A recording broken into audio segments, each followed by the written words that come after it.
그래서 오늘 본문의 말씀을 같이 읽었는데 이 누가라고 하는 분이 의사죠. 의사면서 사도 바울의 동역자였던 누가가 성령의 감동으로 첫 번째 쓴 책이 누가복음, 그리고 사도행전을 성령의 감동으로 기록했습니다.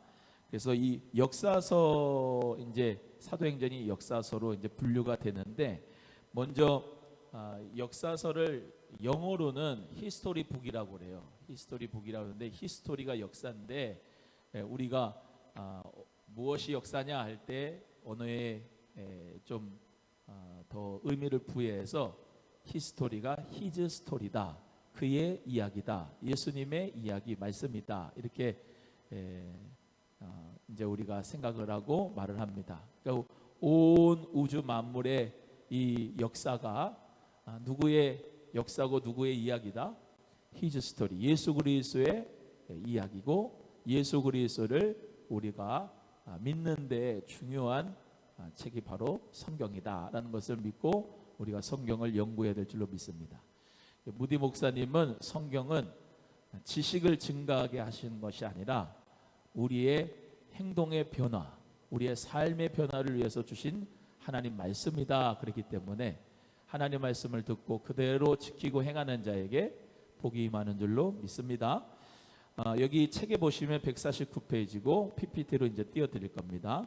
먼저 이때 당시에는 로마가 다스리고 있었어요. 로마가 이 팔레스타인을, 이스라엘 땅을 다스리고 있었죠. 팔레스타인 이스라엘 땅을 다스릴 뿐만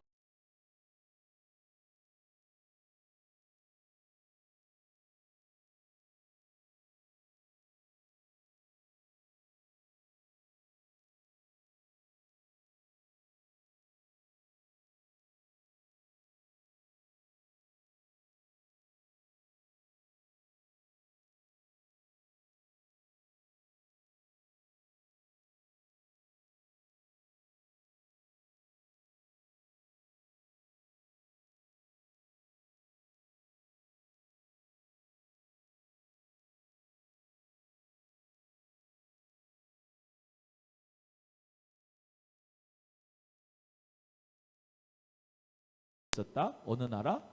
로마. 그래서 로마라고 하는 그 식민지가 바로 이제 이스라엘이었다라고 하는 것을 생각을 하고 성경을 읽으면은 이제 더 은혜가 될 줄로 믿습니다. 근데 로마에는 황제가 있어요. 황제가. 근데 그 황제가 여러 번 바뀌죠. 그래서 그 아우구스투스라고 이제 처음에 나오는데 재위 기간이 BC 27년부터 14년입니다. 예수님의 탄생이 이때에 이루어졌습니다. 이 아우구스투스는 로마의 황제고 팔레스타인을 다스렸던 왕이 있었는데 그 왕은 헤롯이었어요. 헤롯. 그 사람을 이제 대헤롯이라고 하고 헤롯 대왕이라고 합니다. 그래서 예수님께서 탄생할 때 헤롯이 이제 동방 박사 때문에 나도 경배하러 가겠노라, 유대인의 왕이 나신다 하면서 경배하러 간다 그랬는데 그것은 거짓말이었고, 그 유대인의 왕이 어디서 태어난다고 하더냐, 모든 구약 성경을 뒤져가지고 봤더니 베들레헴에서 난다 그랬어요. 그래서 베들레헴 다윗의 고향에 있는 모든 그 지역에 있는 2살 아래의 아이들은 다 학살을 지시했던 사람이 바로 이 헤롯 대왕입니다. 그래서 그 사람이 이 황제에게 가서 자기의 유대인의 왕을 인정받고, 그러면서 이제 자기는 유대인의 왕으로서 등극했다고 생각을 했는데 또 다른 왕이 있다고 했으니까 그 헤롯은 당연히 이제 불안할 수밖에 없었죠. 그래서 그 유대인의 왕이 어디서 태어났냐고 해서 지시했던 사람이 헤롯이고, 그 당시에 황제가 아우구스투스였다. 그 다음에 황제가 티베리우스입니다. 여기 이제 두 번째 나오시는데, 티베리우스가 이제 그 로마의 황제였는데, 그 티베리우스가 이제 그 유대 땅은 세 부분으로 나누어서 분봉왕으로 띄워줬어요. 그러니까 로마의 정치 스타일은 로마 자기네가 가가지고 직접 뛰어들어서 이제 정치하는 스타일이 아니고 대부분 종교적인 거는 이제 그냥 그 자치권을 인정해 주기도 하고 또 웬만하면은 자꾸 밀란이 나거나 어떤 데모가 일어나는 것을 방지하기 위해서 이제 그 나라에 원하는 대로 좀 해줬던 부분이 많이 있습니다. 그래서 헤롯 빌립 또 헤롯 안티파스 또 그리고 헤롯 여기 보면 아켈라오 해가지고 이제 구역을 나눠줘서 다스리게 했는데 이 왕들을 뭐라고 하냐면 분봉왕이라고 합니다. 분봉왕. 그래서 이제 이 헤롯 빌립이 여기 나오신 대로 헤롯 빌립이라고 하는 사람이 이제 어디 지역을 다스렸냐면 요단 동편 쪽을 다스렸는데 그 동편을 다스리면서 가이사에게 즉 황제에게 잘 보이기 위해서 이제 도시를 바쳤어요. 그래서 그 도시를 바쳐서 이름을 붙였는데 가이사랴 빌립보라고 붙여가지고 가이사랴란 말은 황제란 얘기거든요. 그래서 황제에게 이 도시를 드립니다 해서 빌립이 드립니다 해서 가이사랴 빌립보라고 하는 이름을 붙여가지고 도시를 명명했습니다. 그 가이사랴 빌립보에서 유명한 이제 고백이 신앙 고백이 나오죠. 주는 그리스도시요 살아계신 하나님의 아들입니다라고 사도 베드로가 예수님을 고백한 장소가 거기고 갈릴리의 주변에 디베랴라고 하는 도시가 있어요. 무슨냐? 디베랴. 근데 그 디베랴라고 이제 한국말로 되어 있지만 여기 있는 티베리우스에게 이 도시를 바칩니다 해서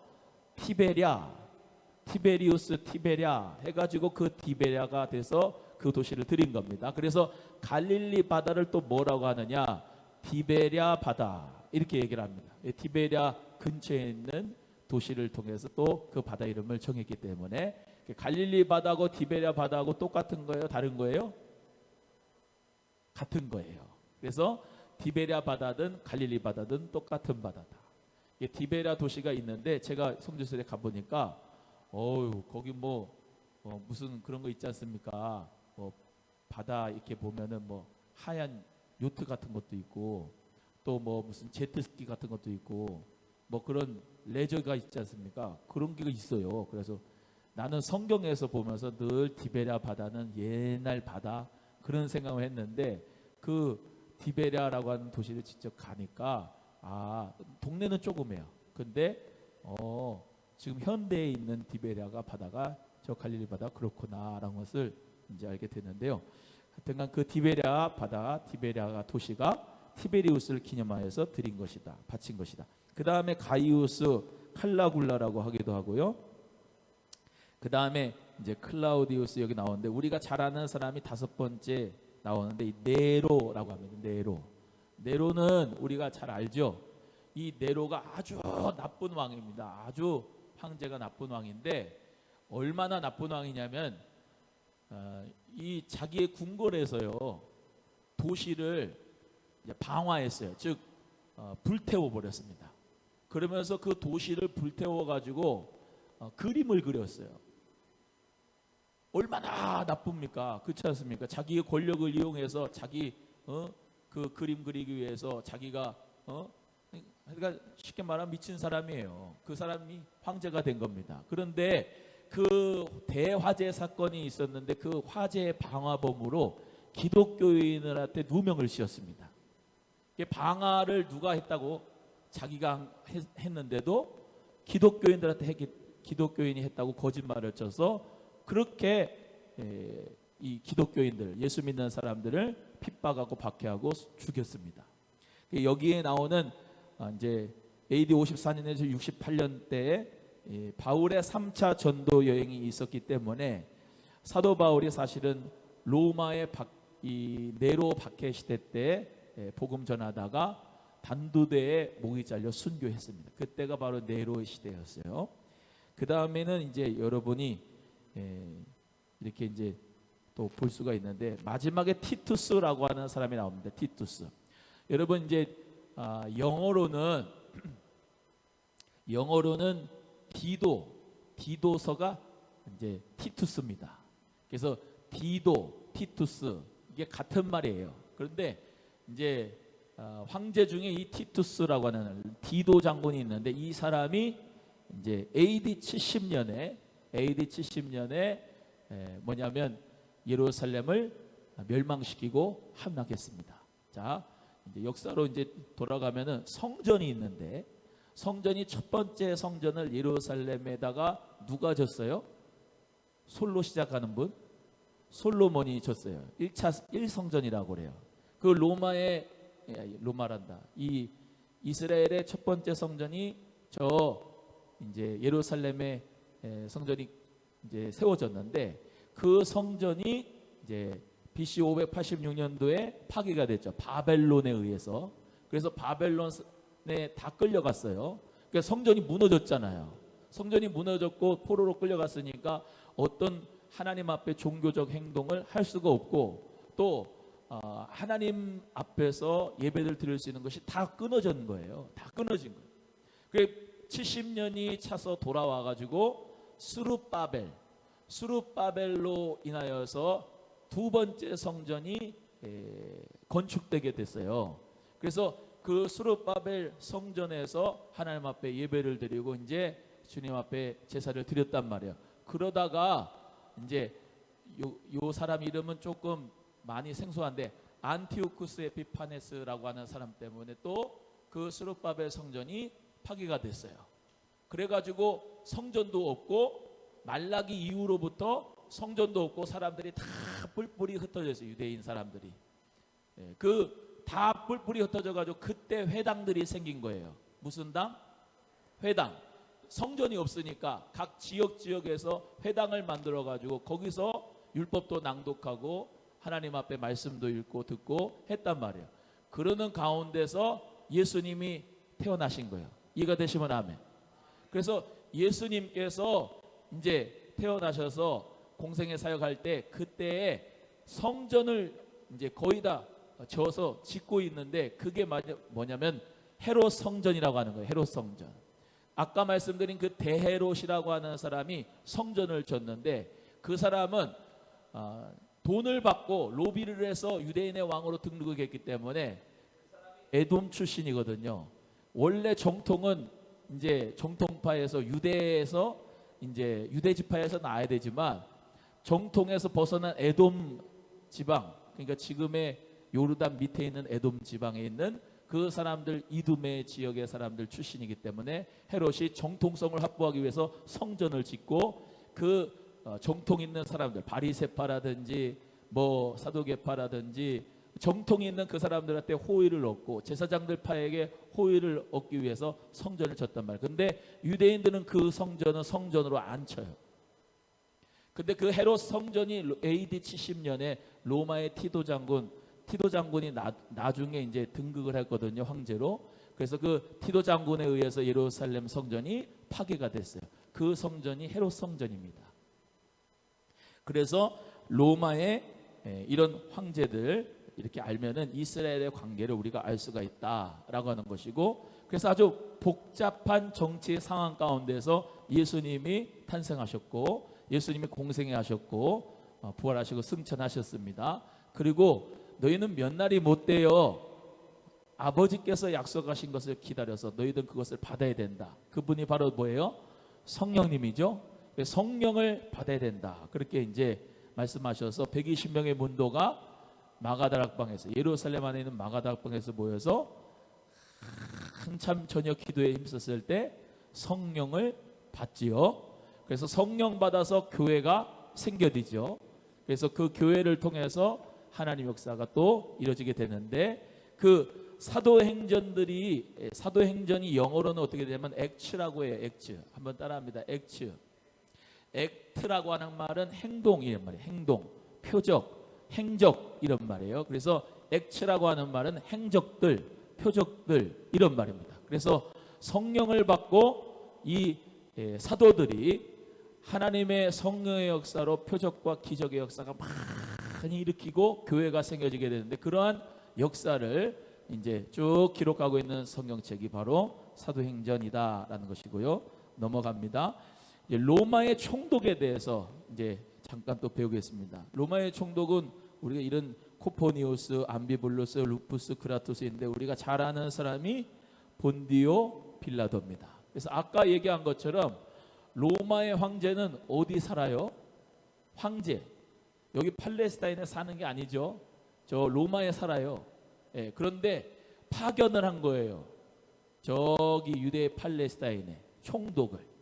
그래서 그 총독 중에 코포니오스가 첫 번째 총독이고 이 본디오 빌라도는 다섯 번째 총독입니다. 그래서 본디오 빌라도가 여기 이제 가이사랴 있는 근처에서 이제 가이사랴는 지명입니다. 항구인데 가이사랴 근처에서 지내게 됐어요. 그리고 어떤 일이 일어나면은 이제 파견을 나가서 그 유대 예루살렘에 있는 이제 빌라도 총독의 관저가 있었습니다. 빌라도 총독의 관저. 그게 예루살렘에 있었던 거예요. 그래서 거기에 살고 있다가 이제 우리가 잘 아는 대로 예수님을 십자가에 못 박아라라고 하는 사형 판결을 본디오 빌라도의 관정 안에서 법정 안에서 이제 하게 되는 거죠. 그래서 예수님이 결국은 본디오 빌라도 그 사형 판결 때문에 십자가형을 받으시게 된 것입니다. 넘어가겠습니다. 사도행전 개관 중에서 먼저 소 제목이 있는데 한번 따라합니다. 발이 부르트도록 다녔어요인데요. 한번 따라합니다. 시작. 발이 부르트도록 다녔어요. 여기 그림을 보면은 누구 같아요? 예수님이에요? 사도 바울 같아요? 사도 바울은 대머리입니다. 그래서 사도 바울이 저렇게 이제 발이 부르트도록 다녔어요. 이 그림 한 장으로 사도행전이 다 이해가 가는 거예요. 그래서 이 성령을 받고 예수 그리스도의 복음을 전하는데 정말로 발이 부르트도록 다녔다는 그 행적을 나타내고 있습니다. 넘어갑니다.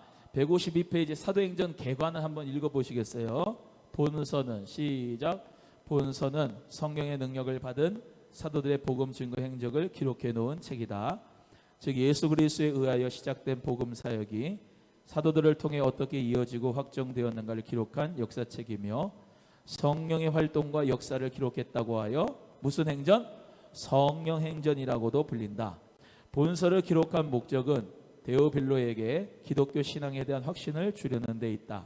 이외에도 그리스도인들이 로마에 불충성한다는 오해를 불식하고 기독교를 변호하려는 목적을 가진다 했습니다. 사도행전 읽어갖고 오셨죠? 저번 주에 숙제 내줬는데 읽어온 줄 믿고 넘어갑니다. 사도행전 노트 주제가 뭐냐? 주제가 뭐예요? 교회의 생성과 성장이다. 저자 이 성령행전 이 사도행전을 기록한 분은 의사 누가이고요.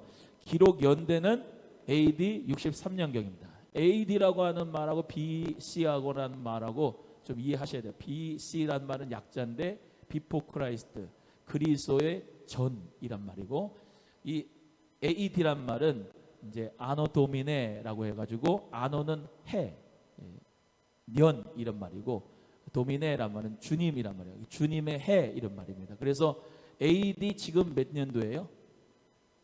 2022년. 서기 몇 년도예요? 똑같아요. 2022년. 주후 몇 년도예요? 2022년도. 똑같은 말인데 자꾸 다르게 쓰니까는 헷갈리는 거예요. 서기 2022년, 주후 2022년, AD 2022년. 그게 무슨 해라고요?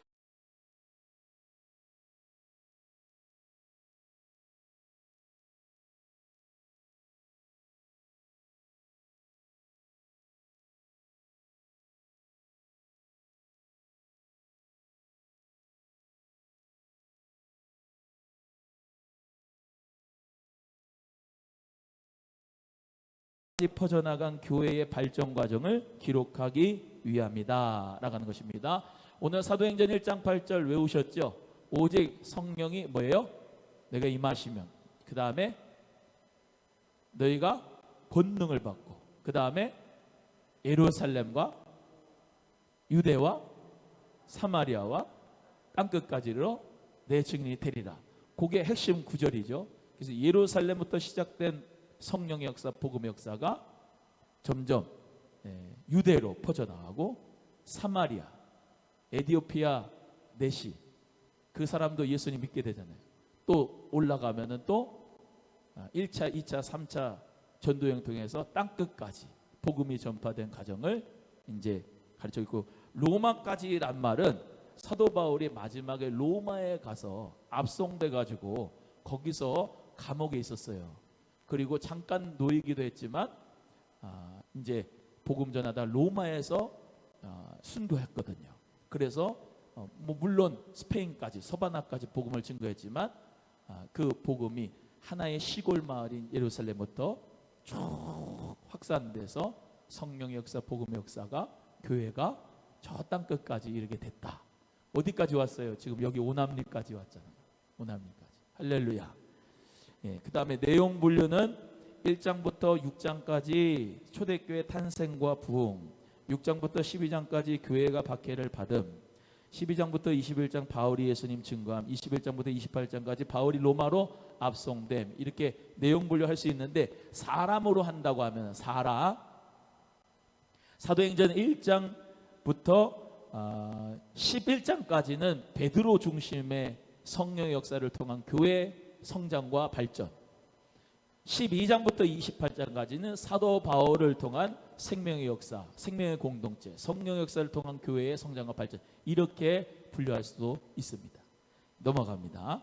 바리브루트도 다녔어요. 이거는 우리 목승훈 목사님이라고, 저희가 이제 오비아 연구소에서 이번 주에 금요일 날 저 방배동에서 출판 감사 예배 드리는데, 이제 오비아이 중에서도 우리 목승훈 목사님이라고 하는 분이 문학적으로 이렇게 쓰셨어요. 한번 읽어보시겠어요? 시작. 고군분투하는 중에 환상을 보고 확신을 가지고 갔는데, 그래도 귀신도 내쫓아 주었는데 돌아온 건 실컷 두드려 맞고 감옥행. 아무리 복음 전함이 고난이라 해도 이건 해무에도 너무하신 거다. 그런데 도대체 그분들은 뭐가 좋다고 그 감옥에서 기도하고 찬양을 한담? 정신이 나가도 보통 나간 게 아니다. 그렇지, 그게 복음의 능력이다.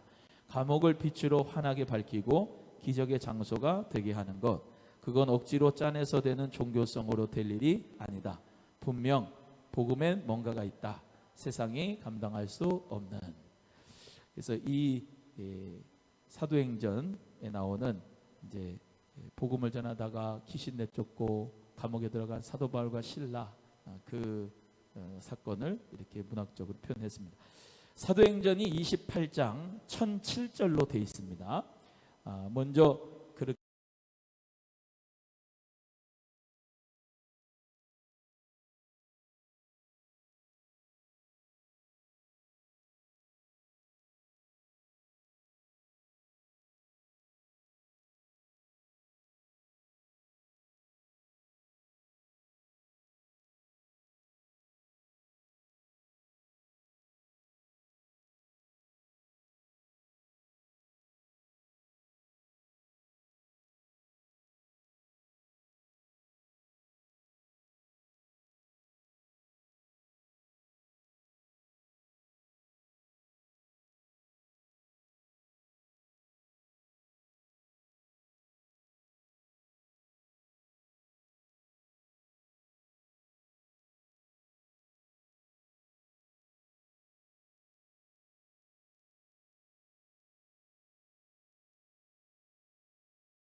내용이 6장 8절부터 12장까지 이제 내용이 이제 있습니다. 먼저 첫 번째 스데반 집사님, 안수 집사님이죠. 시작.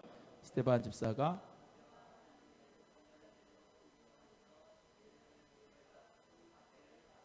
이렇게 돼서 사실은 흩어지게 됐어요. 스데반 집사님이 순교의 열매가 돼서 복음이 유대 안에만 머물렀었는데, 이 복음을 가진 이 사람들이 다시 말하면 그 핍박과 박해를 피해서 도망갈 수밖에 없었던 상황인 거예요. 그래서 복음이 증거되는 거예요. 확산되는 거예요. 그 다음에 전파입니다. 8장 9장 시작.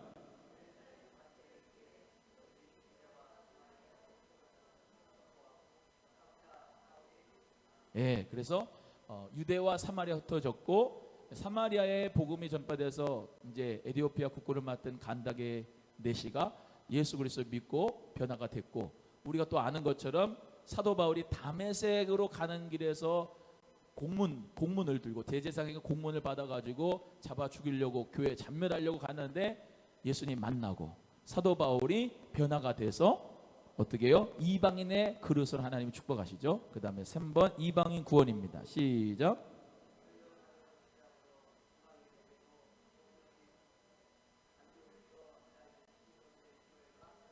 고넬료 가정이 어디 지역에 있었어요? 가이사랴. 그래서 그 가이사랴가 이제 지도 나중에 하겠지만은 위쪽에 있습니다. 그래서 사마리아보다 위쪽에 있어요. 그래서 거기까지 가이사랴까지 복음이 증거됐고요.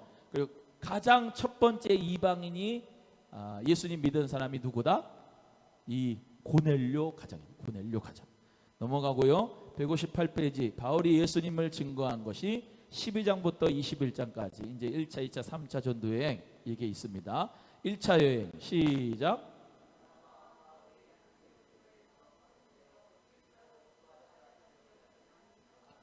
예, 먼저 바나바가 예수 그리스도를 믿는 제자였는데 바울은 예수 믿는 사람들 잡아 죽이는 사람이었는데 바나바가 바울을 세워주죠. 그리고 수리아 안디옥 교회에서 파송돼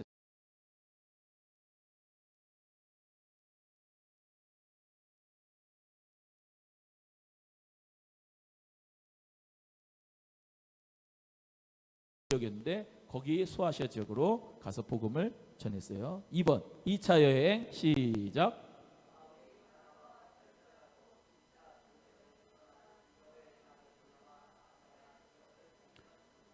예, 그래서 또 아시아 지역을 복음을 전하려고 했는데 마게도냐 사람이 환상 가운데서 손으로 우리를 건너와서 도우라라고 해서 사도 바울이 방향을 틀었어요. 그래서 이제 건너가 가지고 빌립보 마게도냐의 첫 성인 빌립보, 우리가 잘 아는 사람 루디아 있죠. 루디아. 그 루디아가 이제 자기 집을 제공해서 빌립보 교회가 거기서 세워져서 복음의 역사가 나타났는데 거기 이제 마게도냐 지방에서 복음을 전하고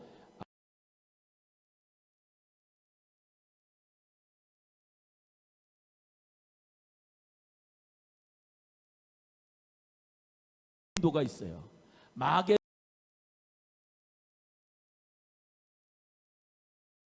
돌면서 2차 전도행을 해서 복음 전하고 다시 배 타고 이제 본부로 돌아온 겁니다. 본부로. 3번 3차 여행 시작.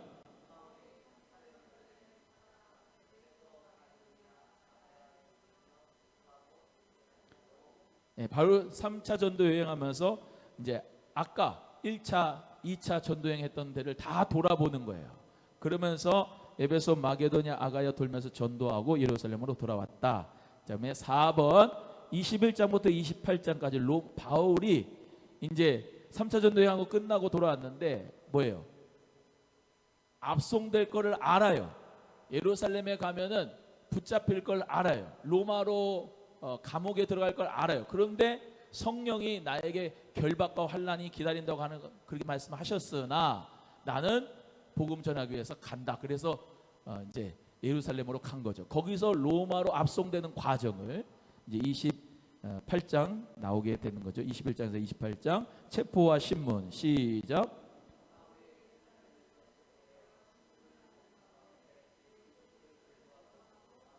예, 2번 로마로 압송 시작.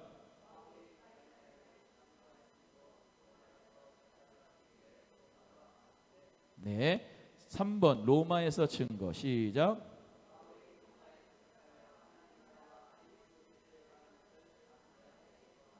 네, 그래서 로마에 가가지고 벨리스 총독 앞에도 있고 베스도 총독 앞에도 있으면서 또 아그리빠 왕 앞에도 가서 예수 그리스도를 증거하죠. 그리고 이제 로마에서 잠깐 나와서 셋집에 살면서 하나님 나라와 그 예수 그리스도에 관한 것을 계속해서 전했지요. 결국에는 우리가 잘 아는 대로 다시 로마에 갇히게 되셔서 감옥에 갇히게 되셔서 순교하게 되시는 그런 역사가 있었습니다. 그래서 사도행전 28장이 그렇게 되고 넘어갑니다. 사도행전 장별 주요 메시지 1장은 뭐냐 2장은 뭐냐 읽어봅니다. 제가 1장 부르면 여러분이 읽으시는 거예요. 내용. 자, 1장 2장 3장 4장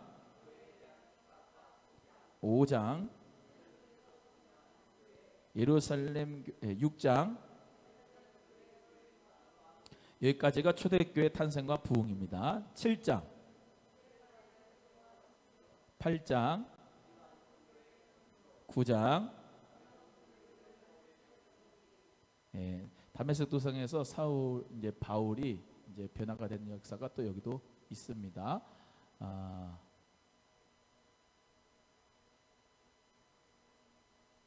저 9장은 좀 잘못됐어요. 9장은 다메섹 도상에서의 사울의 회심입니다. 10장 시작. 11장 12장 네 그렇게 됐고요. 161페이지 12장 했고요. 13장 시작. 14장 15장 예루살렘 공회는 뭐냐면 예수 그리스도를 믿었는데 할례를 받아야지 예수 그리스도인이 되는 것이다. 이것을 이제 주장하는 사람들이 생긴 거예요. 유대인하고 이방인하고 할례 문제 때문에 많이 싸운 거예요. 그래서 아니다. 사도 바울이 이제 얘기도 하고 야고보라고 하는 사도가 여기 이제 의장이었거든요. 그래서 우리가 그런 피로 된 거 그런 거만 이제 제한도 한다면 그런 걸 먹지 않게 한다면은 우리가 할례 문제에 대해서 우리가 자유하게 해주자. 그래서 이제 예루살렘 공회의 결정이 거기서 나타나게 된 거죠. 16장 시작. 17장 18장 19장 20장 여기까지가 바울이 예수님을 증거한 것이고요. 21장 22장 23장 24장 25장 26장 27장 28장 이렇게 해서 사도행전이 이제 역사서로서 28장까지 저희가 이제 배웠습니다. 시간이 좀 남았으니까 다 하겠습니다. 고대 근동에서 숭배했던 1월 성신이 있습니다. 먼저 이제 이 천체와 천사에 대한 부분인데 태양, 달, 금성, 토성 이런 것들을 이제 고대 근동에서 숭배했던 거죠. 그래서 왜냐하면은 여기 복음을 증거하러 가는 사도 바울이 가는 데마다 우상들이 있었어요. 우상들이. 그래서 우상들을 섬기는데 뭐 우리가 이제 저번에도 말씀드렸잖아요. 에피쿠로스 악파 또 무슨 무슨 제우스 섬기고 또 무슨 아데미 신전에서 아데미 섬기고 모든 것들이 다 이런 천체와 관련된 부분이 많다 이 말입니다. 그래서 태양을 숭배했던 이제 일들이 고대 근동에서 많이 있었던 겁니다. 그래서 이집트에서 라라고 하는 태양신이 있었어요. 그 이집트의 태양신 라를 숭배하는 사상들이 이제 그 이집트에도 있었고 바벨론에서도 아수르에서도 그런 태양신을 섬기고 이제 그런 느부갓네살 이런 벨드사살 이런 부분들이 거의 그런 신들과 관계된 이름입니다. 그래서 그런 고대 근동의 신들을 이 사람들이 섬겼다. 가나안 지역에서도 많이 우상을 숭배했던 일들이 많이 있었는데 그 이제 이 농사를 짓다 보면은 비가 참 중요하잖아요. 비가 와야지 작물이 잘 되잖아. 그래서 그 비를 내리게 하기 위해서 바울과 아세라 신을 섬기고 그 음란한 행위를 통해서 비가 온다는 것을 믿었고, 그러면서 자기들이 복을 받는다고 생각을 해서 그렇게 이제 섬기는 신들이 있었고, 달, 주로 가부장제 사회 영향권에 속했던 메소포타미아 지하의 지역에서 숭배됐다. 그래서 이제 이런 국기들 보면은요, 국기들 달을 이렇게 놓고, 초생달 이렇게 달을 놓고 이제 국기에다가 새겨놓는 나라들은 달을 숭배하는 그런 나라들이 많아요.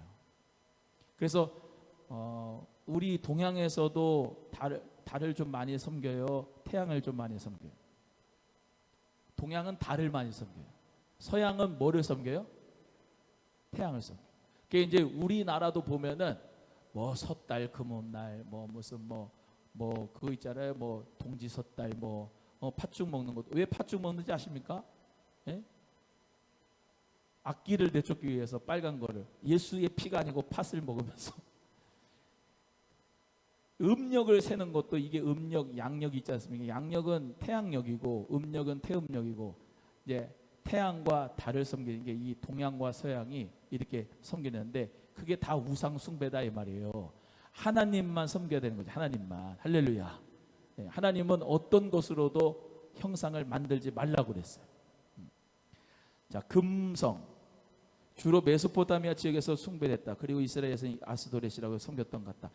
이 성경에서 동방 쪽, 이 동방이라고 할 때 동쪽에서 왔다, 동방에서 왔다, 동방박사, 이런 부분들이 다 뭐 예를 들면 동에서 서에서 먼 것 같이, 동쪽은 다 메소포타미아 지역. 그래서 메소포타미아 지역에서 금성이 이제 숭배가 되었고, 왜냐하면 그 메소포타미아 문명이 있었잖아요. 문명. 이집트 문명, 메소포타미아 문명. 그래서 그 문명이라고 하는 것은 강 중심으로 인하는데, 유프라테스 강, 티그리스 강이 만나는 데가 메소포타미아 문명이거든. 메소포타미아가 어디서 많은 나라가 있는데, 바벨론 나라, 페르시아 나라, 동방이라고 하는 그 나라에서 이제 엄청난 문명이 일어났단 말이야. 그래서 고고학적인 발굴도 많이 일어나고 천문학도 많이 발달이 됐고, 그래서 동방 박사가 그쪽에서부터 별을 연구해 가지고 예수님 찾으러 온 모든 게 다 그런 것과 관계되고, 주술, 마술, 뭐 별 가지고 점치는 거, 이런 부분들이 그쪽에서 많이 있었단 말입니다. 그게 다 뭐하고 관계되어 있다? 우상 숭배, 고대 근동 신하고 관계가 되는 것들이 많았다. 그 다음에 토성, 토성이 식국과 기운이 토성과 관련이 있는 것으로 아수르의 별신이 그게 이제 나타난 것으로 생각이 되고, 천사, 천사라고 하는 것도 이제 1월 성신, 천체와 관련된 표현으로, 하늘의 군대란 표현으로 열왕기상에 나타나기도 하는데, 제가 예전에 말씀드렸지만은, 여러분, 천사가 있는 것을 믿는 것이 기독교 종교입니다. 마귀도 믿고요, 귀신도 믿습니다. 우리는 그래서 나중에 뭐 천사도 하겠지만, 천사의 종류가 여러 가지죠. 미가엘 천사도 있고, 뭐 그거는 이거 하려면 시간이 오래 걸리니까 넘어가겠습니다. 바리새인과 사두개의 견인 차이입니다. 바리새인 들어봤죠? 예수님 당시에 바리새인이 있었어요, 없었어요? 있었고, 사두개인 있었어요, 없었어요? 있었어요. 이 사람들이 근데 합력해가지고 선을 이룬 게 아니라, 예수님 십자가에 못 박는데 아주 그냥 1등 공신했는데, 그래도 그들끼리 견해 차이가 있었어요. 그게 뭐냐면 역사 통치자에 대한 견해입니다. 바리새인은 역사는 신적 목적을 가지고 하나님에 의해 다스려진다고 믿었습니다만, 사두개인들은 바리새인의 견해를 완전히 부정하고 자신의 삶을 영위할 개인의 자유를 주장하고 역사 자체도 그렇다고 주장했습니다. 그러니까 이 바리새인은 쉽게 말하면 좀 보수고, 이 사두개인은 이 바리새보다 좀 리버럴한 그런 이제 자유, 진보 쪽에 가까운 이 사람들이 바로 이 사두개인이었다고 생각하시면 돼요. 천사론, 천사, 마귀, 이런 영적 존재는 바리새인들이 믿었습니다만, 사두개인들은 천사 없다, 마귀도 없다, 영 같은 거, 영 뭐 그런 존재도 없다, 이런 생각을 가지고 있었어요. 자유의지와 결정론, 자유의지나 또는 하나님의 주권만으로 사람의 운명을 취소할 수 없다, 중간적인 입장을 취하고, 사두개인들은 자유의지란 궁극적으로 역사 과정의 한 결정 요인이라고 주장하는 극단적인 입장을 취했습니다. 사회적 활동은 바리새인들은 인간 평등을 주장하고 다방면에 걸쳐서 순수한 민족 운동을 펼쳤어요. 근데 이 사두개인들은 자기들의 이해 득실에 따라서 현상 유지하고 자기들이 이제 기독권이니까 자기들의 이익에 배치되면은 싫어하고 또 그랬던 부분이 많습니다. 그래서 바리새인들, 사두개인들의 차이가 이제 이렇게 있고요. 넘어갑니다. 사도행전의 주요 인물의 설교 특징입니다. 여러분이 오늘 사도행전의 말씀을 다 읽어갔다고 믿고 베드로의 전도 설교가 있는데 사도행전 2장 14절에서 41절 우리가 이것을 이제 오순절 설교라고 하죠. 오순절에 예루살렘에 있는 하나님을 두려워하는 유대인 무리들에게 성령의 은사로 구원의 시대가 시작됐고 예수의 부활로 그가 메시아가 되었음을 입증했다라고 하는 것을 오순절날 설교한 겁니다. 3장 11절부터 26절에 예루살렘 성전에 있던 유대 무리들에게 예수의 이름의 능력으로 인하여 안진뱅이가 치유된 것이다. 살아계시고 역사하시는 그 예수님의 이름으로 된 것이기 때문에 메시아를 부인했던 자들은 회개해야 된다라고 말씀을 전했죠. 그러면서 3,000명, 5,000명이 변화되고 돌아온 역사가 있게 됐어요. 세 번째 설교는 이방인 고넬료와 그의 가족들에게 전한 설교였습니다. 그 이방인들 고넬료의 가정에 나사렛 예수에게 성령의 능력을 기름 붓듯 하셔서 놀라운 치유와 회복의 역사 일어났고 그분이 십자가에 못 박혀 죽으시고 살아나셨다라고 하는 복음의 메시지를 전하면서 이방인 가정이 다 그 복음을 받아들이고 세례받고 변화된 역사가 있었던 설교가 바로 고넬료 가정에서 갔던 신방 설교였습니다. 스데반의 설교가 사도행전 7장에 나오죠. 거기 사내들인 사람들한테 전한 거예요. 사내들인 사람들은 누구예요? 아주 바리새인들, 서기관들, 사두개인들 이런 사람들, 예수님 십자가에 못 박였는데 아주 그냥 주동자였던 그 사람들한테 우리 모세로부터 구약에서부터 쭉 예언되었는 모든 그런 이제 역사를 쭉 훑고 지나가면서 바로 이 속에서 예수 그리스도, 그 예수 그리스도를 전하는 사람이 이제 스데반이었습니다. 그래서 너희들이 이 메시아를 그리스도를 죽였다. 여기 보세요. 그래서 중요한 설교, 여기 보시면 다 설교 내용이 뭐냐면은 구약 사람들이 메시아를 기다리는데 그 메시아가 바로 너희들이 죽인 예수다 라고 하는 거예요. 그게 그 예수가 3일 만에 부활했다. 그 예수가 그리스도이심을 전하는 게 설교인 거예요. 그러니까 그것을 받아들이는 유대인들은 그리스도인으로 개종을 하는 거고 그걸 받아들이지 않는 사람은 스데반을 돌로 치는 거예요. 죽이는 거예요. 그렇게 나눠지는 거예요. 그러면서 어떻게 해요? 이방인에게 복음이 전도가 되는 거예요. 사도 바울 통해서. 사도 바울의 설교 13장, 17장, 20장에 나오는데 우리가 이제 오후 예배 설교 때 이 내용 세세하게 했었습니다. 그래서 피시디아, 안디옥, 갈라디아, 아테네, 아덴, 아레오바고에서 또 에베소 교회의 지도자들한테 유대의 복음주의, 이방인의 복음주의, 기독교 지도자의 발굴 이런 복음의 메시지. 여기도 마찬가지인데 회당에 가서 피시디아, 안디옥에 가서도 회당 가고